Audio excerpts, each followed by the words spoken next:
Hello, welcome to all of you in this platform. I am Yogesh again with you. Last class में जैसे मैंने discuss किया था कि p v is equal to n r t हमारी ideal gas equation कहाँ से निकल के आई है और किन बेसिक्स लॉ का हमने यूज़ किया था। मैंने वो निकाल के आपको बताया था क्या थी हमारे पास P we equal to M R T. और लास्ट में मैंने ये भी बताया था कि आइडियल गैस इक्वेशन की कई डिफरेंट डिफरेंट फॉर्म होती हैं, जैसे कि p we equal to n r T और पी वी इक्वल टू क्या होता है हमारे पास आर बार टी। ठीक है। ये तीनों तीनों डिफरेंट फॉर्म किस टाइप से निकली है, इनकी यूनिट्स क्या होती हैं, इस क्लास में वी विल डिस्कस। ओके। बिना किसी देरी के चलिए शुरू करते हैं। वीडियो लास्ट तक देखिएगा सो दैट आप प्रॉपर अंडरस्टैंडिंग कर पाए, कॉन्सेप्ट को क्लियर कर पाए। अदरवाइज प्रॉपर अंडरस्टैंडिंग नहीं हो पाएगी, कंफ्यूजन बनी रहेगी। ठीक है, तो चलिए शुरू करते हैं बिना किसी देरी के। सबसे पहले दोस्तों आपको एक कॉन्सेप्ट समझना होगा कि जो हमारी रियल गैस इक्वेशन होती है, रियल गैस इक्वेशन, ये कहाँ से निकल के आई है? ये निकल के आई बेसिकली वंडर वॉल इक्वेशन से। Van der Waals equation. Van der Waals equation हमारे पास क्या होती है?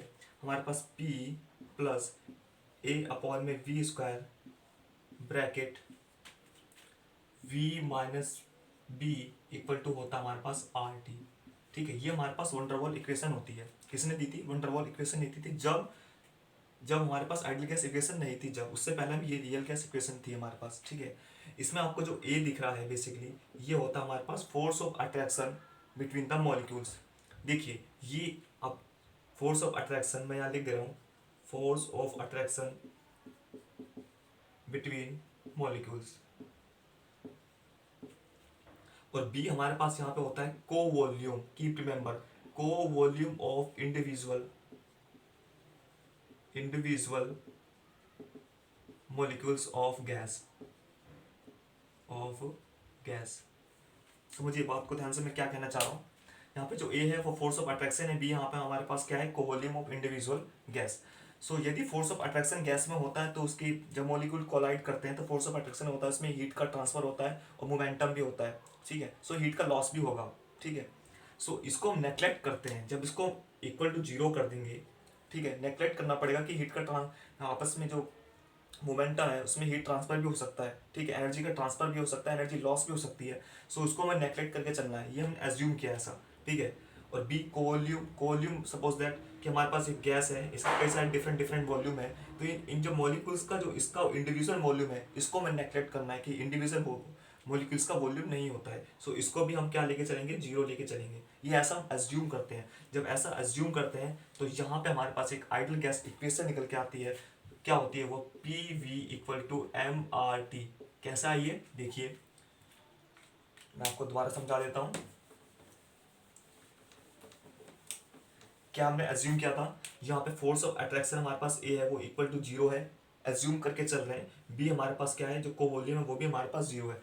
यदि आप वैल्यू पुट करेंगे इसमें हमारे पास ये हमारे पास वी आपको दिख रहा है, ये स्पेसिफिक वॉल्यूम होता है। ठीक है, ये P plus zero by v square bracket v minus b क्या हमारे पास zero equal to are T. हमारे पास क्या बचेगा? पी वी स्मॉल वी है, ये जीरो हो जाएगा, ये भी जीरो है, इक्वल टू क्या बचेगा हमारे पास? Are t. ठीक है, ये हमारे पास जनरल फॉर्म निकल के आई है बेसिकली। ठीक है, या स्टैंडर्ड फॉर्म क्या लीजिए आइडियल गैस इक्वेशन की। ठीक है, तो आई होप यहाँ तक आप समझ पाएंगे कि रियल गैस इक्वेशन क्या होती है, आइडियल गैस इक्वेशन क्या होती है। यहीं से बाकी दोनों इक्वेशन फाइंड आउट करते हैं। ठीक है, तो चलिए शुरू करते हैं।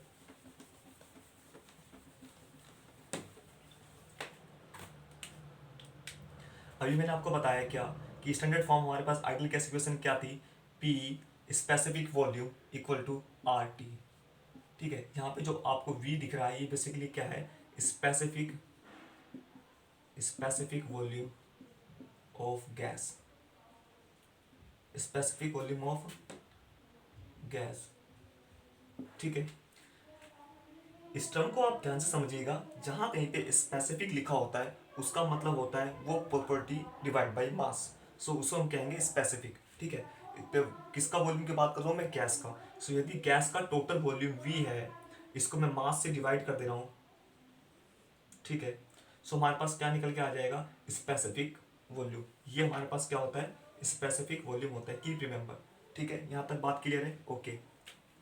जो इक्वेशन ने फाइंड आउट की थी, यदि मैं इसमें मास की मल्टीप्लाई कर दूं ऑन बोथ साइड, देखिएगा, यदि मैं इसमें मास की मल्टीप्लाई कर दे रहा हूँ, कैप स्मॉल वी मास से मल्टीप्लाई कर दे रहा हूँ इक्वल टू MRT, क्या करा है मैंने, multiply by mass on both side, ठीक है।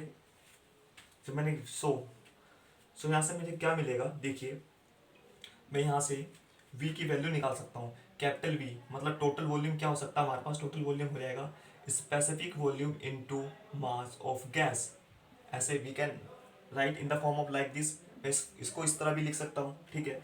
सो यहाँ पे इसकी वैल्यू सब्स्टिट्यूट कर दीजिए आप, so PV total volume PV equal to हमारे पास क्या हो गया MRT, ठीक है। सो ये जनरल फॉर्म निकल के आई है किसकी, PV इक्वल टू RT की जनरल फॉर्म क्या हमारे पास, PV इक्वल टू MRT। जो मोस्ट ऑफ इक्वेशन यूज करते हैं, ज़्यादातर हम इक्वेशन यूज करते हैं वो ये यूज करते हैं। कोई आपसे पूछे आइडियल गैस इक्वेशन क्या होती है, PV इक्वल टू MRT। यहाँ पे मैं नेमन कल्चर कर दे रहा हूँ, P हमारे पास क्या है, प्रेशर ऑफ गैस, प्रेशर, ठीक है। V हमारे पास क्या है, volume of gas, and M हमारे पास क्या है, मास, क्या है हमारे पास, मास, ठीक है। और R कीप रिमेंबर, हमारे पास जो R है वो होता है हमारे पास characteristics gas constant, characteristics gas constant, मतलब जैसी गैस है उसकी और उसी यहाँ पे उसकी प्रॉपर्टी होती है, डिफरेंट डिफरेंट गैस की different different characteristic constant property होती है। और टी आपको पता ही है क्या होता है, टेम्परेचर होता है। तो जनरल फॉर्म जो आइडियल गैस की इक्वेशन होती है हमारे पास क्या होती है, PV equal to MRT। I hope आप यहाँ तक समझ पाए होंगे, ठीक है, यहाँ तक बात क्लियर है, ओके।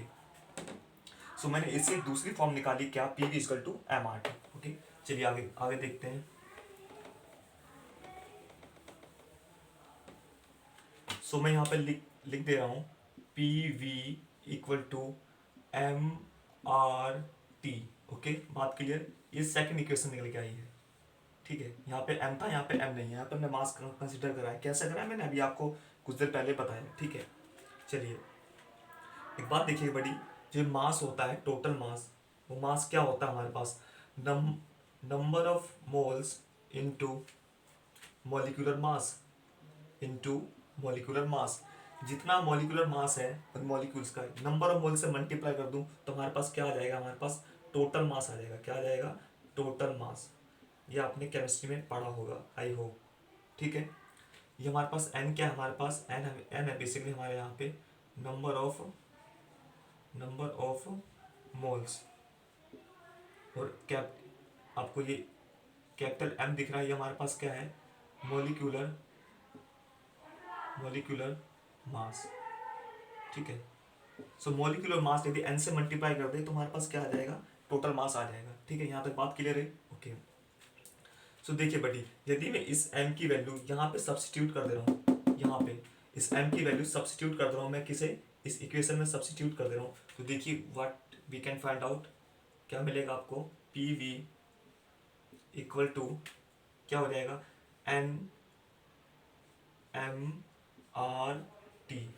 NMRT, ठीक है। यहीं से, और जो अब देखिएगा यहाँ पे एक R बार होता है, ठीक है, इसको हम कहते हैं यूनिवर्सल गैस कांस्टेंट, क्या बोलते हैं, यूनिवर्सल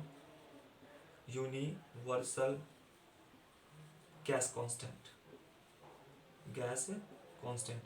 और ये क्या था हमारे पास, कैरेक्टरिस्टिक गैस कांस्टेंट।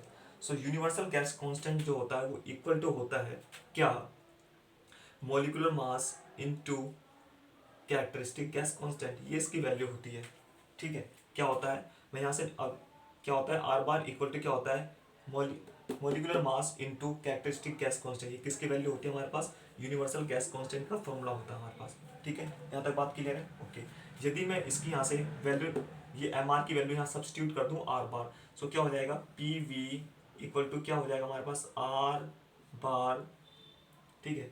इसकी वैल्यू मैं सब्स्टिट्यूट कर रहा हूँ किसकी, MR की वैल्यू NR/T। सो देखिए अब एक डिफरेंट इक्वेशन निकल के आई है, क्या निकल के आई है वो इक्वेशन, ये तो उसका फॉर्मूला होता है, ठीक है गाइस। तो क्या निकल के आई है, PV equal to NR/T। Equation आपकी ये हो गई, equation number 3, equation number 2 and equation number 1। So basically जो स्टैंडर्ड फॉर्म होती है आइडियल गैस इक्वेशन की वो हम ये यूज़ करते हैं। ठीक है, आपको पता होना चाहिए कि एन किसके साथ यूज़ करना है और एम कहाँ पे यूज़ करना है। तो एन जहाँ पे यूज़ कर रहे हैं वहाँ पे क्या होगा, यूनिवर्सल गैस कांस्टेंट, और आर जहाँ पे यूज़ कर रहे हैं वहाँ पे क्या होगा, क्या, कैरेक्टरिस्टिक गैस कांस्टेंट। तो इतना आप कॉन्सेप्ट क्लियर करके चलिए। ठीक है, नेक्स्ट आइए अब देखते हैं इसकी यूनिट के बारे में, आर की यूनिट क्या होती है। ठीक है, इन सभी के बारे में देखते हैं यूनिट के बारे में। सो आई होप यहाँ तक आप समझ पाएंगे कि तीन डिफरेंट डिफरेंट इक्वेशन होती है, कैसे कहाँ से निकल के आई हैं वो हमने वीडियो के जरिए समझा है। चलिए आगे देखते हैं इनकी यूनिट के बारे में। ठीक है,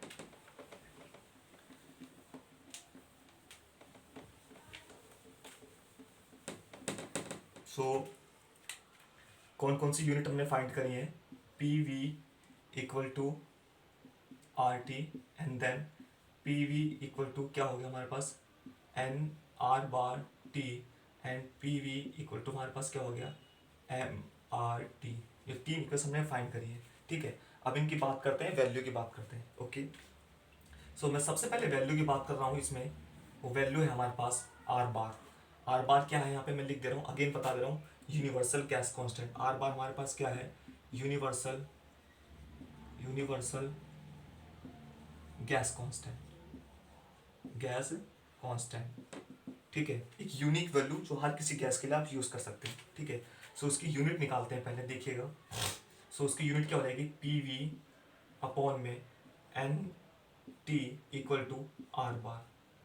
ठीक है, क्लियर है। पी क्या होता है हमारे पास, प्रेशर होता है। प्रेशर फॉर्मूला क्या होता है, न्यूटन पर मीटर स्क्वायर।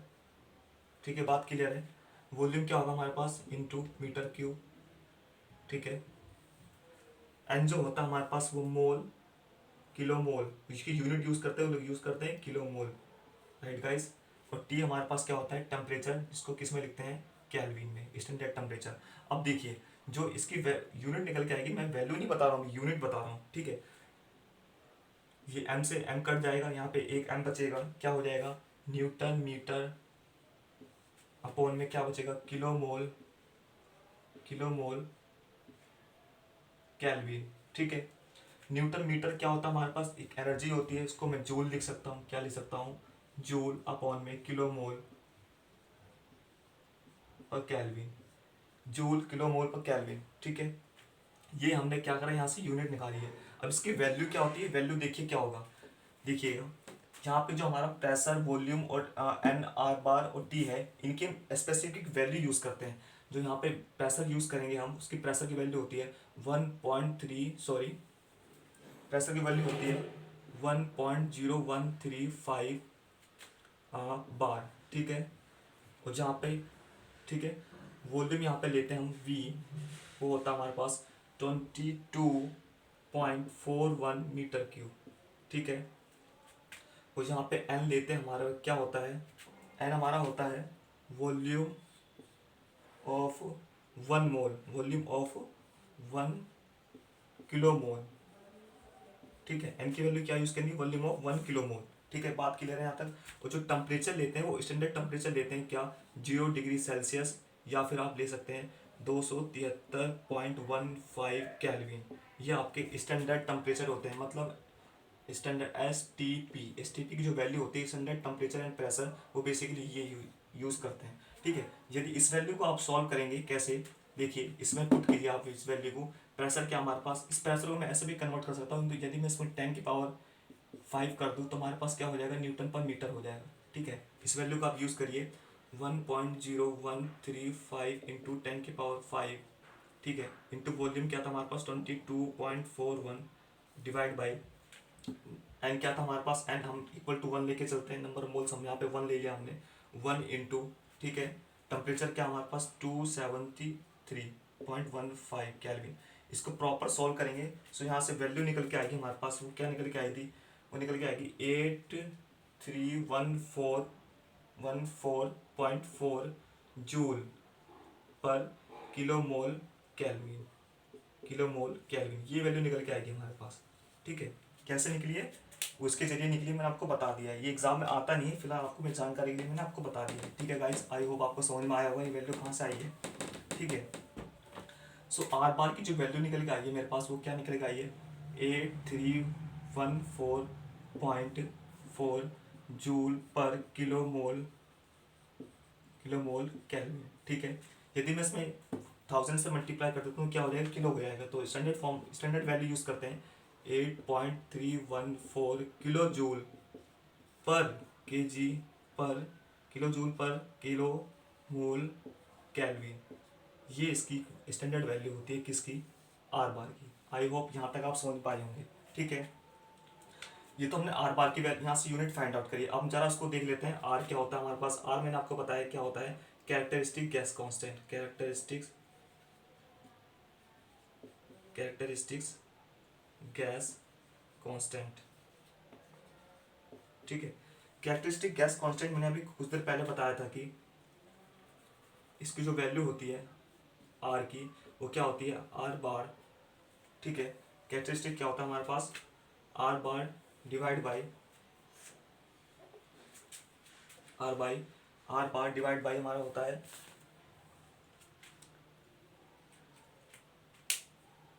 देखिए